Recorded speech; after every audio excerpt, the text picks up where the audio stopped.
Bonjour à tous. Nous avons vu dans les vidéos précédentes croissance, décroissance, monotonie d'une fonction définie sur un intervalle et tableau de variation. J'ai montré par deux exercices comment dresser un tableau de variation. Ensuite, dans une autre vidéo, j'ai montré comment exploiter et utiliser un tableau de variation. Si tu n'as pas encore vu ces vidéos, je t'invite à aller les voir. Il te suffit de cliquer sur le lien qui s'affiche en haut à droite. Dans cette vidéo, je donne la correction de l'exercice que j'avais laissé dans la vidéo précédente sur deux exercices dont on apprend à utiliser un tableau de variation pour répondre à d'autres problématiques. Ensuite, on verra dans des vidéos prochaines à venir. On étudiera la fonction affine, les variations d'une fonction affine, les variations des fonctions carré, inverse, racine carrée, cube. Et on étudiera les extrémums, maximum et minimum d'une fonction sur un intervalle. Voici donc les deux exercices. Si tu ne les as pas encore faits, donc tu fais une pause ou tu fais une capture d'écran, tu essaies de les faire avant de regarder la suite de cette vidéo. Et pour bien comprendre et réussir à faire ces exercices, n'hésite pas à aller voir les autres vidéos concernant ce chapitre variation et extrémum que j'ai déjà fait. Donc dans le premier exercice, exercice 3, je rappelle que ce sont des exercices que j'ai tirés du livre accessible sur le site internet Césamat. Donc l'exercice 3, f est une fonction dont voici le tableau de variation. Quel est l'ensemble de définition de f? Comparer f de 0 et f de 2. Comparer f de moins 2 et f de moins 1,5. Exercice 4. F est une fonction dont voici le tableau de variation. On sait de plus que f de 0 égale 1, f de 0,5 est égal à 4. Résoudre les équations et inéquations suivantes. On passe à l'exercice 1. Dans cet exercice, il s'agit d'exploiter les données d'un tableau de variation. Pour cela, je te rappelle les quelques consignes, les quelques conseils que je t'avais laissés déjà. À savoir, la première ligne du tableau de variation correspond à la variable x en abscisse. La seconde ligne fait partie des images et correspond ici à la variation des images f de x en ordonnée. Première question de l'exercice, quel est l'ensemble de définitions? Je te rappelle que j'ai fait deux vidéos qui parlent de l'ensemble de définitions. Si tu ne les as pas vues, je te conseille de la regarder en cliquant sur le lien qui se trouve en haut à droite. Donc nous avons vu que lorsqu'on trace le tableau de variation d'une fonction, les extrémités de l'ensemble des définitions sont les valeurs qu'on retrouve sur la première ligne ici de la variable x, des deux bords de cette ligne. Le premier bord et le deuxième bord ici. Dans notre exercice ici, on a moins 2 et 3. Ce sont les bornes de l'ensemble de définition de la fonction ici, de l'intervalle de définition. Donc, on répond tout simplement que l'ensemble de définition de cette fonction f est l'intervalle moins 2, 3. C'est donc dans cet intervalle que la fonction est définie. Question 2. Comparer deux nombres. Nous voulons comparer le nombre f de 0 et le nombre f de 2. Je te rappelle le conseil ici. Pour obtenir des informations concernant f de a, qui est l'image de a par la fonction f, on repère a dans la première ligne, avant de lire par correspondance les informations sur f de a en dessous, sur la deuxième ligne. Nous avons f de 0 et f de 2. Donc, le 0 et le 2, ce sont des valeurs qu'on va lire sur la première ligne ici. 0 se trouve après moins 1 et 2 aussi. Donc, 0 et 2 sont dans l'intervalle moins 1, 3. Et dans cet intervalle, on peut, à travers le comportement des images ici, on peut comparer les deux nombres. Qu'est-ce qu'on remarque? On sait que 0 est inférieur ou égal à 2. 0 est inférieur ou égal à 2. De plus, 0 et 2, ces deux nombres sont dans l'intervalle moins 1, 3. Qu'est-ce qu'on a comme information des images dans cet intervalle? On sait que dans cet intervalle, la fonction elle est croissante, elle est monotone. Puisque la fonction est croissante, on a vu que si une fonction est croissante, les images conservent le même ordre que les antécédents. Comme 0 est inférieur à 2, f de 0 est aussi inférieur ou égal à f de 2, car la fonction est croissante dans l'intervalle où il y a les valeurs 0 et 2. 0 inférieur ou égal à 2, f de 0 inférieur ou égal à f de 2, pardon, car la fonction est monotone ici et croissante. La fonction elle est croissante. Et c'est d'après une propriété qu'on a vue dans le cours. Question 3. C'est la même question avec des valeurs différentes que la question 2. Il s'agit de moins 2 et de moins 1,5. Pareillement, moins 2 et moins 1,5 sont tous les deux dans l'intervalle moins 2, moins 1. Or, dans cet intervalle, la fonction est décroissante, donc les images changent d'ordre. L'ordre des images change par rapport à l'ordre des antécédents. Moins 2 étant inférieur ou égal à moins 1,5, on a donc f de moins 2 qui est supérieur ou égal à f de 1,5. En application de la propriété qu'on a vue en cours, si dans un intervalle la fonction est décroissante, alors les images ont l'ordre contraire de l'ordre des antécédents. Et voilà, on a fini cet exercice. On passe maintenant à l'exercice 4.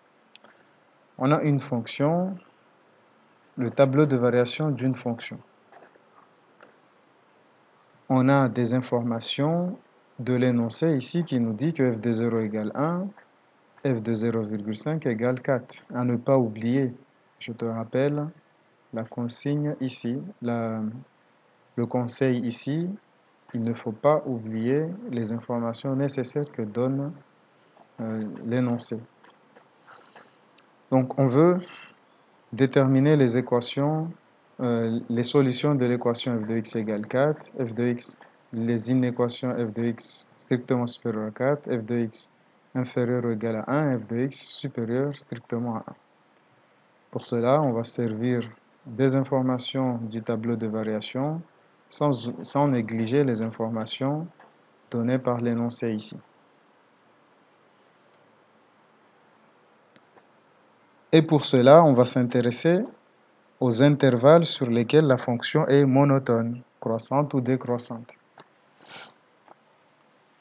La fonction est définie sur l'intervalle moins 4, 3, mais elle n'est pas monotone dans l'intervalle moins 4, 3. On remarque ici qu'elle est décroissante sur l'intervalle moins 4, moins 1, elle est croissante sur l'intervalle moins 1, 1, et elle est décroissante sur l'intervalle 1, 3. Donc, elle n'est pas monotone dans son ensemble de définitions, mais elle change de sens.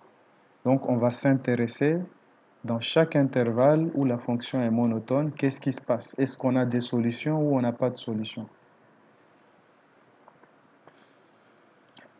On s'intéresse à cet intervalle, moins 4, moins 1. Dans cet intervalle, qu'est-ce qu'on a? La fonction, elle est décroissante. Et elle décroît de 1 à moins 1. Donc, entre 1 et moins 1, il n'y a pas la valeur 4. Donc, dans cet intervalle, l'équation f de x égale 4 n'admet pas de solution. Il n'y a pas de solution car la fonction, elle est décroissante et elle décroît de 1 à moins 1. De 1 à moins 1, on ne trouve pas 4 ici. Donc, il n'y a pas de solution dans cet intervalle. Dans cet intervalle, la fonction est croissante et elle croît de moins 1 à 5. De moins 1 à 5, on rencontre bien le nombre 4 ici. Donc, on en déduit que la fonction admet une unique solution sur l'intervalle moins 1, 1. Et comme on sait que 0,5 est dans l'intervalle moins 1, 1, l'énoncé nous dit que f de 0,5 égale 4. On en déduit que ici, on a une unique solution dans cet intervalle. Ensuite, on va s'intéresser à l'autre intervalle ici, de 1 à 3. De 1 à 3, la fonction est décroissante et elle décroît de 5 à 4.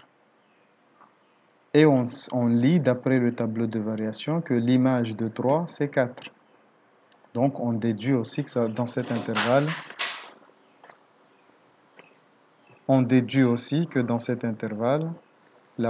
l'équation f de x égale 4 admet une unique solution.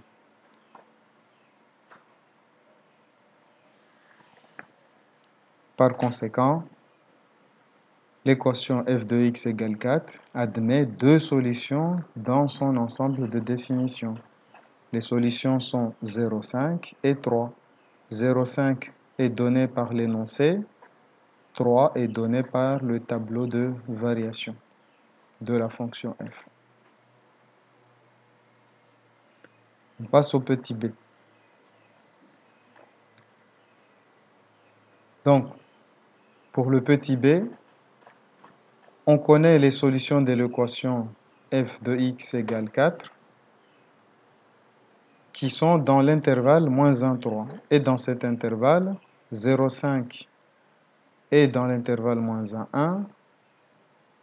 La fonction, elle croît, puis elle décroît jusqu'à 4. Donc, l'équation f de x strictement supérieure à 4 a pour solution 0,5, 3.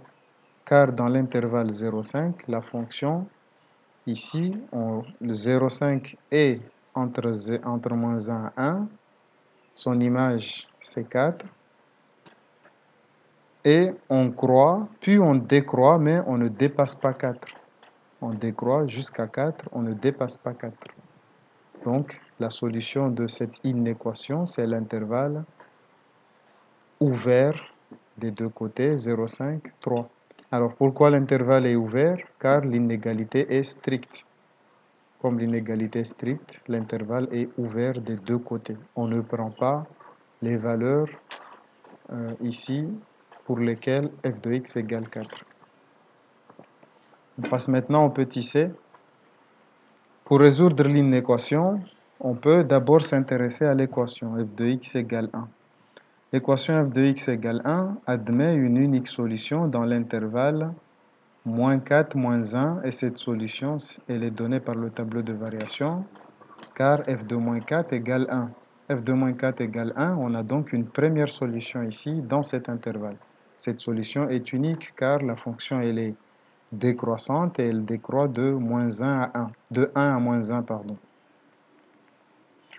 On regarde aussi dans l'intervalle moins 1, 1. Dans l'intervalle moins 1, 1, la fonction, elle est croissante et elle croît de moins 1 à 5. Donc, entre moins 1 et 5, on croise 1 ici. Donc, il y a une unique solution de plus. L'énoncé nous dit que f de 0 égale 1. Donc, cette unique solution, c'est 0 ici. Nous est donné par l'énoncé. Dans l'intervalle moins 1, 3, La fonction elle est décroissante, elle décroît de 5 à 4.